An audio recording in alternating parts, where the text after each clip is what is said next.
Yes, my dear friends, around the globe, especially you that is in the diaspora, this is your channel, GH247. GH247. Yes, wherever you are, I want you to like the video, share the video, and let me hear from you in the comments section. Ghana news coming your way, all the way from our studios, dear friend.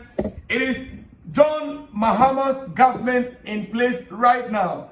The first day in government, the first day in the office, a lot has taken place and a lot is happening right now. The outgoing government, well, they set a trap.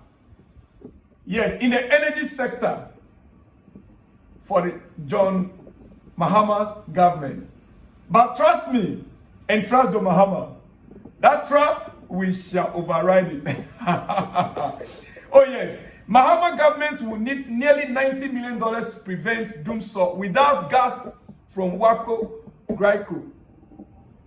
Mahama's government will need at least $90 million to prevent doomsday. Doomsday is the popular, name or way of describing the light of power outages. Whenever the power goes on and comes on, doomsday, yes, off and on. That is a local way of saying it.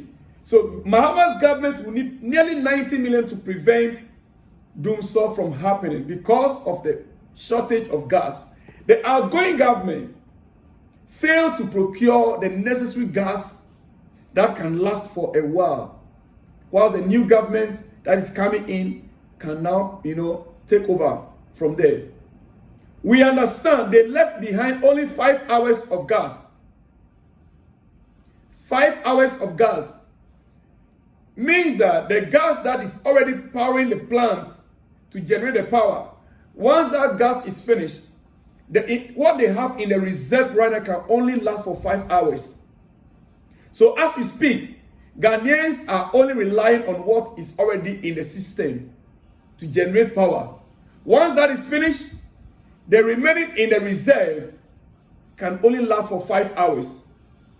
Mahama government will need nearly $90 million, $90 million US to prevent power outages in Ghana, according to WAPCO. Now, they did this because they want to sabotage the government. They want the government to get unpopular from the very beginning. Little did they know that Mahama is a smart man. He's smart. He has one of the smartest people around him. As we speak, the news came up to their own shock. You see, it's not by a mistake that you saw over 30 heads of state, presidents across the globe attending to his inaugural ceremony on the 7th. It's not coincidence. It is because the world has been waiting for a man like Mahama to take over the reign of Ghana. It is because the world has realized that Nana Akufo-Addo's government has failed Ghanaians and has failed the world. So they've been waiting. IMF, World Bank, all the international agencies, they were waiting patiently for John Mahama to come back to power.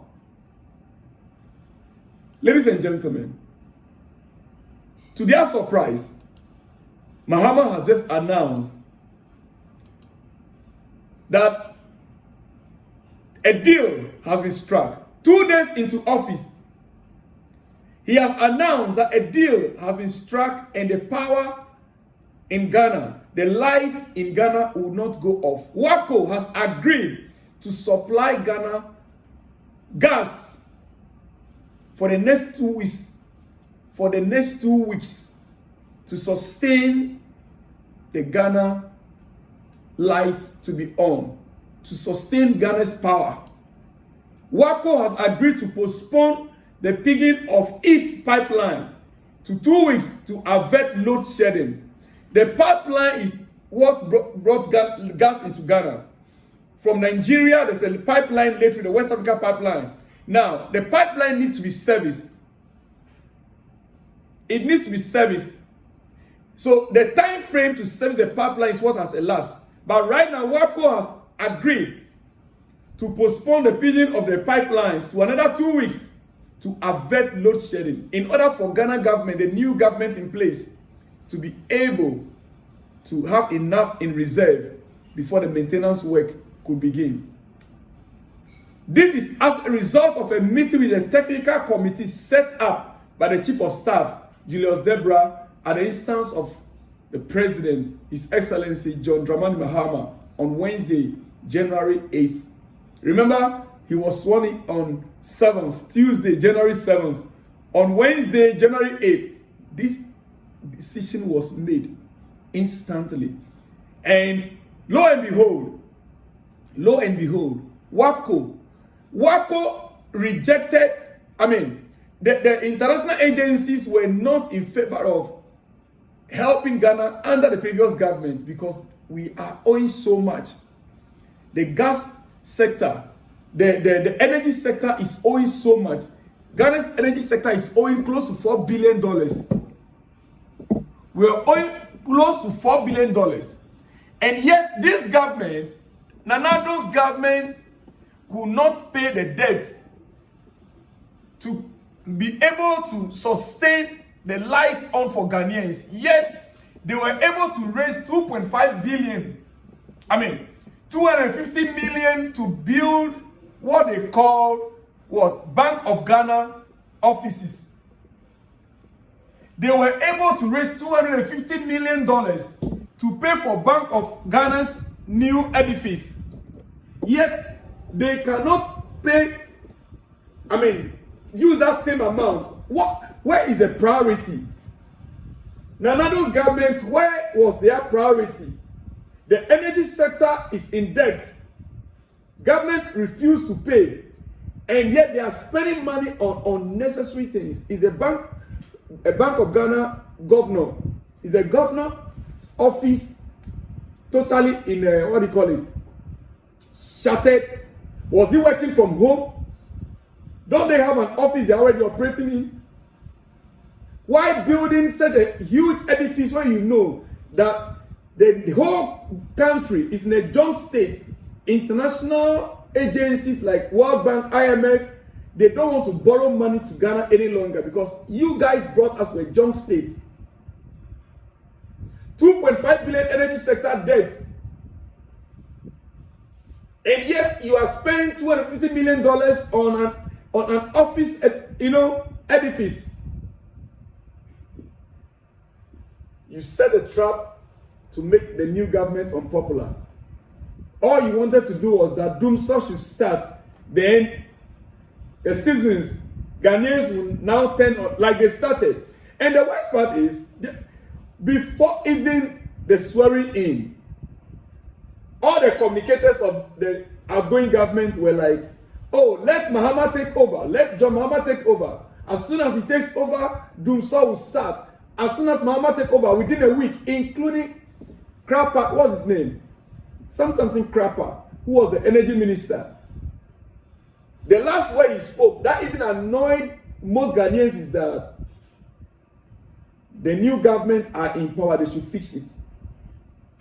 How can they fix an energy sector challenge that you know very well? It takes 4 weeks to order for the crude oil. It takes 4 weeks to order for crude oil or the gas.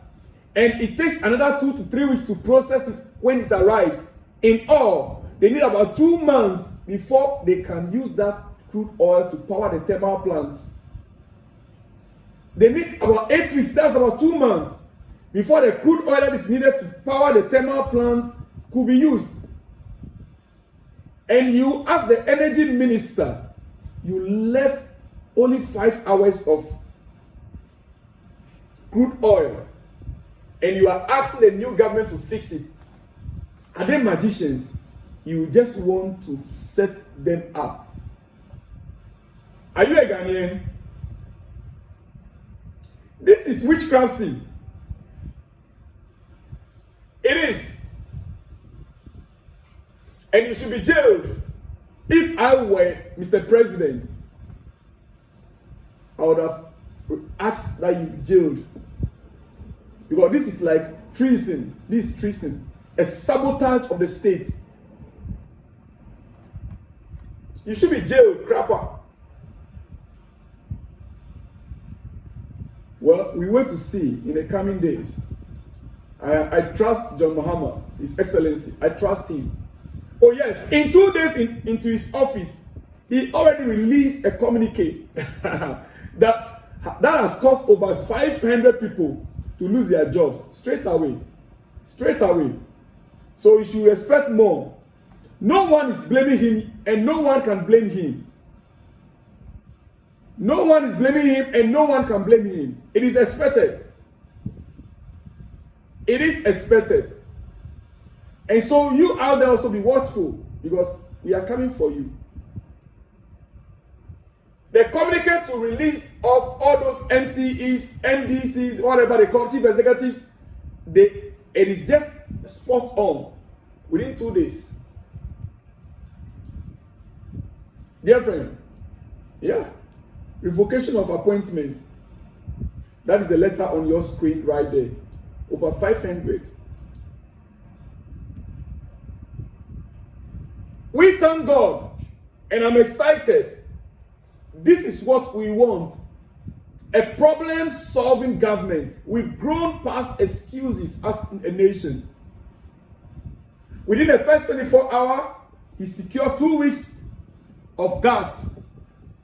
And within the 48 hours, 500 so-called appointees of the previous government are left out of job. This is what we want. We want to see a government that is active and proactive. Government that can make decisions, tough decisions, and in favor of Ghanaians. A problem-solving government is what we want. Dear friends, we will not make any excuse. Like this lady, Ellen Amadaku. I want to know, that lady, is she even married? Does she have kids? Ellen Amadako, you are not ashamed of yourself. You should be ashamed of yourself. It is people like you that made your government unpopular. People like you, Ellen Amadako, people like you made the New Patriotic Party government unpopular. People like you caused their defeat. You are telling us, you are telling the new government that just came to power 3 days ago or 2 days ago that they should stop making excuses.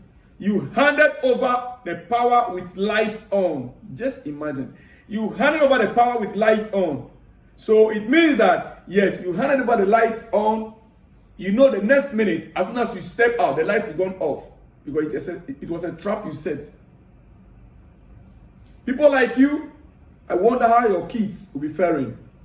It's a shame. A woman like you, who should reason better as a mother. Ladies and gentlemen, I'm about to run up. I want you to look at this picture on your screen. There is a very positive story in this particular photo on your screen. And I want you to show it to all your young girls out there. If you have a young daughter, show it to her. Yes, if you have a sister, show it to her. You have a wife, show it to her. There is a very positive story in this particular photo on your screen right now. Show it to your young girls around you. Encourage them. They can one day reach the top. I'll see you all in the next one. My name once again is Salom Eric Kweku Tosu. Shalom and peace.